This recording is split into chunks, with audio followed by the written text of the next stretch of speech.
What's going on YouTube? It's Darkbound Angel bringing you guys another KC Cup Ranked Duels video, and I hope you guys are really excited for these duels because we are grinding. We are going to make it to the top, and I have faith in this deck. We've done really well with it. I'm already at Duels level 7. The grind is real. Alright, so we have Joey Wheeler going up against Jaden Yuki, and we're going first. It's always a good sign. This deck likes to go first. Bring it. A true duelist takes on all challenges. Oh, and I added the voiceover lines for the duels, so that way it could be a little bit more. I can taunt, you know, opponents can taunt me, all that good stuff. Adds a little bit of salt to the game. What fun is Yu-Gi-Oh without a little bit of salt, right? So. Alright, so I set some cards. Nothing big, just the classic monkey and defense combo. He comes in with the spear dragon, and I'm like, oh, okay. So you're about to body my defense position monster, and I'm about to take some damage. Yeah, he drops 2 face downs, and I'm like, I'm not okay with this. But I got a plan. I'm gonna use monkey. I'm gonna get Yaiki out. Pretty certain that popping this back row is pretty important right now. That's the first thing on my mind. He's got 2 back row, and spear dragon's gonna hit defense position. Perfect. I also have my enemy controller, which is great in case I need to take a monster or stop an attack. But in this case, I was gonna let this attack go through. I special summon a monster.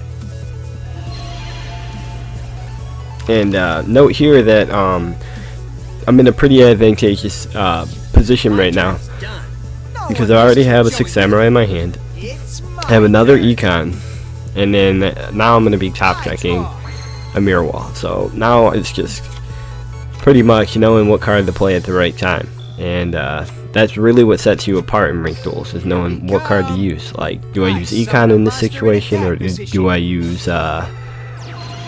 mirror wall, or do I just let the attack go through? These are all really important things. It separates the noobs from the pros. So obviously I'm gonna use Yaiki's effect. A good standard rule of thumb that I always use for card games, because it's all luck. If you don't know what the face down cards are that your opponent has, just do kind of like you're taking the ISAC test. You know, like they say, if you select like letter A or letter B, and if you don't know the answer, you always pick, you don't just like start swapping around, you always pick the same letter if you don't know. Same thing with this, because you have a higher chance of hitting, you know, more consistently cards that you're trying to hit if you're not always changing it up. True, you don't know what card is where and what set, but it's really important that you stick with it. I feel like it gives you like a comfort thing too. So I always choose the back rows closest to the deck, because then there's no thinking about it. I'm going to activate the effect, I'm popping that. But if I know what his face down is, then, you know, you can make an educated decision. But that's not always the case. So I end up hitting his trap. He pulls the impenetrable attack, saves his spear dragon. That's fine. I'm not worried about it. I have a mirror wall, and you know, it's really not really a problem for me. Anything he summons in attack mode. So he goes to tribute summon a monster, and it's Kaiser Glider, and I'm like, okay, so he's gonna bounce the card to my hand. That's not really troublesome for this deck. He's already wasted his summon for the turn, so it's not like he's gonna summon 2 monsters. So here I'm sitting pretty comfortably knowing I have a mirror wall, and I'm about to just pop his monster. And checking for back row at that point right there. Oh, also this is I'm doing commentaries on this now. It's hard for me to sit down and record videos at the same time, the same day as I record audio, because I'm not always home when I'm playing this, hence why it's a mobile game. So if you guys like the commentary style, let me know. If not, you know, I'll do my best to sit down and put time aside to play it. But I play it a lot on the go, and it's just easier to rewatch over the videos and talk about what card decisions I made and why. we go. But yeah, I opt not to Summon a monster and pay for attack mirror position. wall. Obviously, make 2,600 life points Maybe would I be a don't great have what it idea. takes to win. Summon, I set a card. set some cards. Probably, yeah, I'm gonna sit here and I hope it pays talk a off. little bit of crap. But I mean, I didn't know if he had a spirit bullet in hand, so Take this. My it is monster kind of a attacks your chance life points directly. if I win or not. But we are gonna take the W here, and that's a good feeling. So it's another victory for our ranked tier. I'm trying my best to get in there and get this gun before the event's over with. I think as of right now, as of recording, I have 4 days left to get to the second stage. So I'm doing my best to grind it out, and I'm confident that this deck can get to the second stage. I definitely see it getting to the second stage. Don't know if we're going to use this deck. Okay, this is duel number 2. It's going to be Settle Kaiba. And I believe this one was actually a pretty difficult one for me. Let's start off with going second, which is never good for this deck. And I don't know, I've been feeling pretty good though with the performance of the deck. I feel like the build is almost perfect. I would say there could be a little bit of tweaking and maybe different card choices. I'm just not sure what to put in yet to make it 100% like this is the deck you want to run. But so far it's running really smooth, and I enjoy it quite a bit.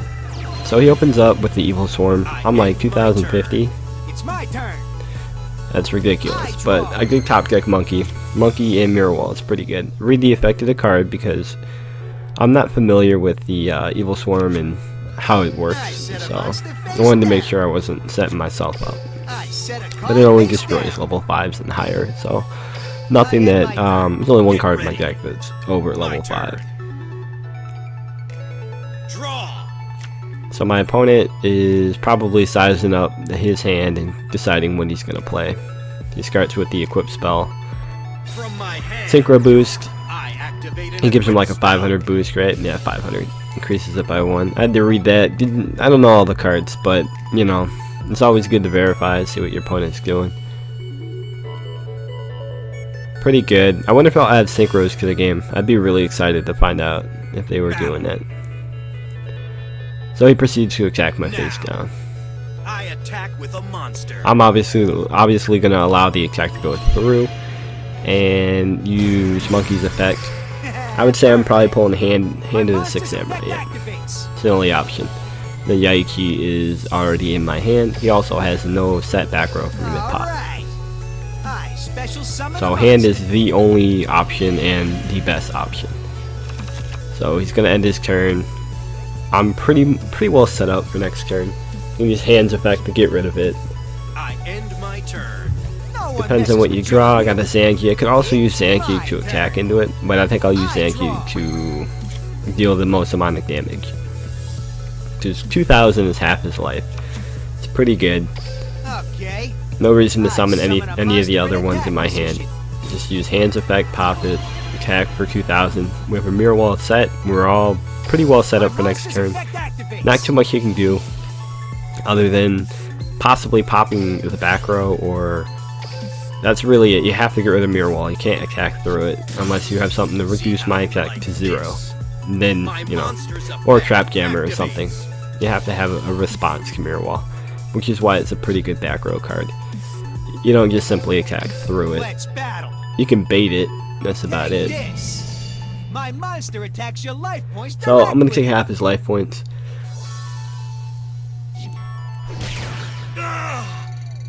And the whole taunting thing is kind of funny to me.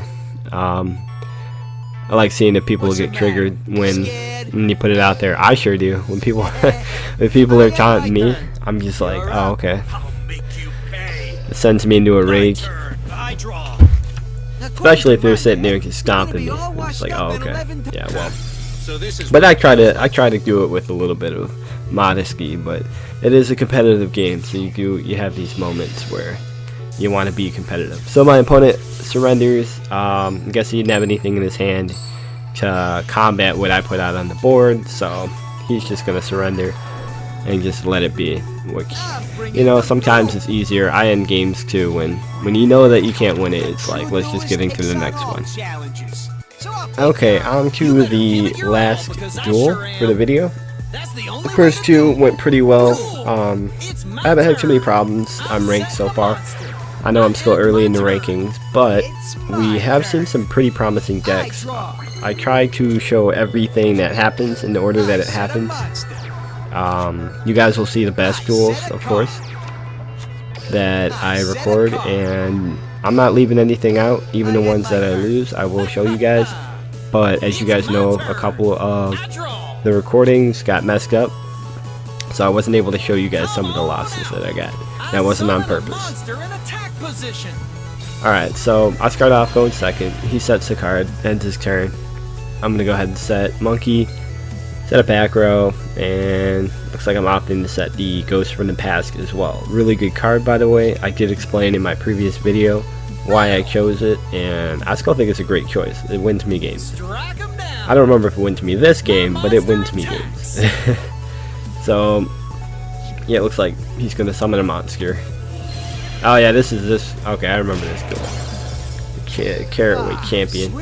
I was like, why is he playing that? It's like he's playing like a plant variant that I haven't seen before. I had to read the effect of Carrot Weight. I had no idea what he was doing. I'm like, okay. I just knew it was a 1900 beater. It was big. I want to deal with it. But he has no back row, so Hand of the Six Samurai, obviously the best choice to summon off a monkey. And that's probably what we'll do.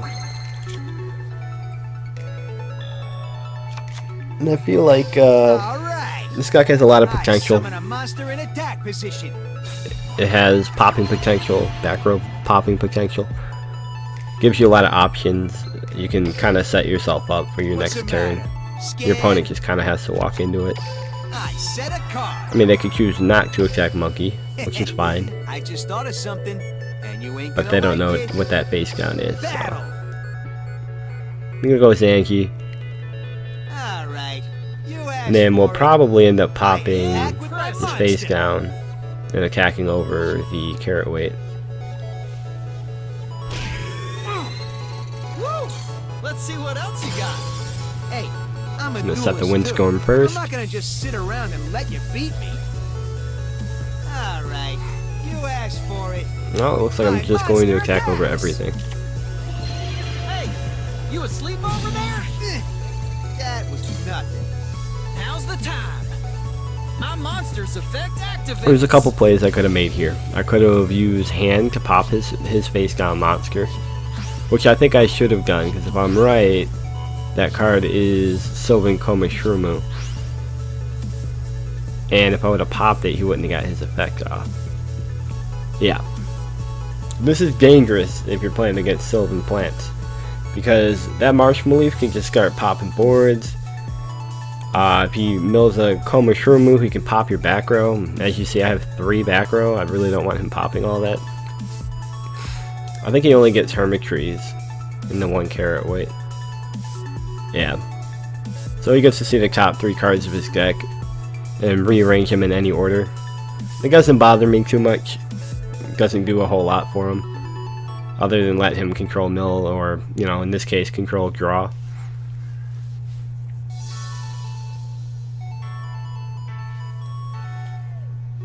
Just waiting for all the canes to go through. Sometimes everything takes forever in this game, I swear, when you're playing online. I'm just sitting here like, okay, you got 2 of the same effects. You're only gonna activate 1 of them. It's not that hard. you're gonna look at the top 3, and then you're gonna activate it again, and look at the top 3 again. Oh, what do you know? They're the same cards. What a world.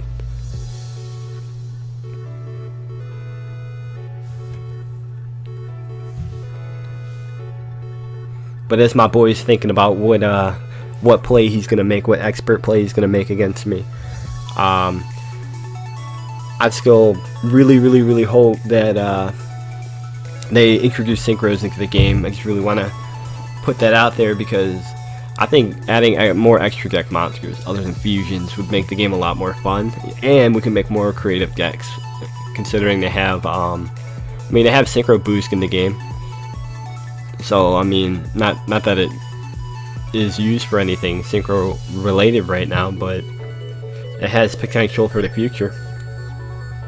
I'd like to see tuners introduced in the game. But yeah, he goes into Guardio, he hits the marshmallow leaf I was telling you about, pops the hand, which is good. He's gonna go attack. Looks pretty good for him right now. As you can see, I have my ghost to the pass, and it's ready to go, so I don't remember if I use it or not.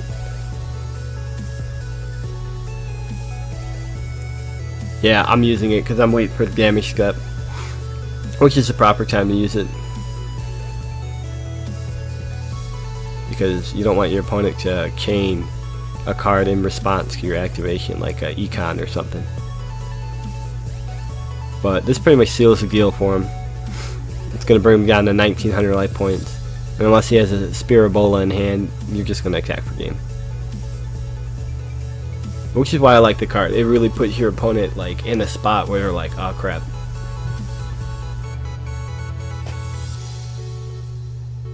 It's like Mirror Wall, but like for a single target. And a little bit better because it doesn't cut it in half, it cuts it to 0.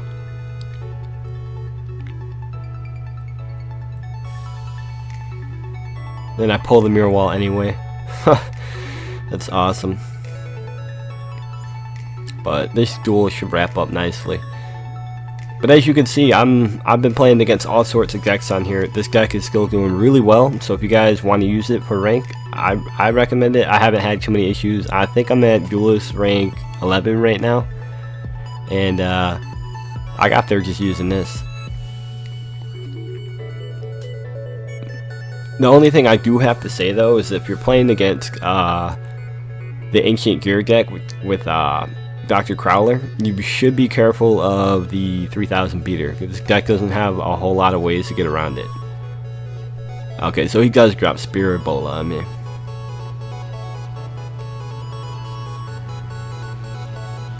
Which is just a minor inconvenience at this point. But yeah, Dr. Crowler, man, that deck is so trolly. He just throw out the 3000 beater on your face. Or the fusion monster, which I didn't know had piercing. I could have sworn I read the card like 3 times. It didn't say piercing. That or my game was glitching out and not letting me read the card effect correctly. But yeah, I lost a game with that thing before. You gotta be careful when you're setting cards against Crowler. He'll just fuse and apparently pierce you for a game. And of course, he rolls the Marshmallow Leaf again, getting a free pop. I can't be too mad though, because Sylvan's is very luck based, unless you know you set your cards up correctly using the Hermitry, which he probably did. So that was a good play on his part. That Marshmallow Leaf hurts though; always popping my monsters. But here I think I have Mirror Wall. Yeah, I'm gonna Mirror Wall and then just pop his monster and my monster and get out of the hand at 1800 attack, and that should pretty much game him. Could go Yaichi in case I draw a 6 Sam for the back row as well, which probably would be better to go Yaichi because he has less than 1500 life points. So I could have just went Yaichi just in case I drew a 6 Sam, pop one of his back row. But I don't think he's really gonna have anything set that's gonna interfere with anything, so not gonna pay for Mirror Wall. He doesn't even have any cards in his hand, and I have an econ, so I'm not too worried. As long as I have a backup plan, I don't mind not paying for Mirror Wall. Like your battle phase, taunt my opponent, tell him who's boss, but then decide not to. Here we go. Boom. Take that 1800 to the face like a champion. And that pretty much wraps up the duel.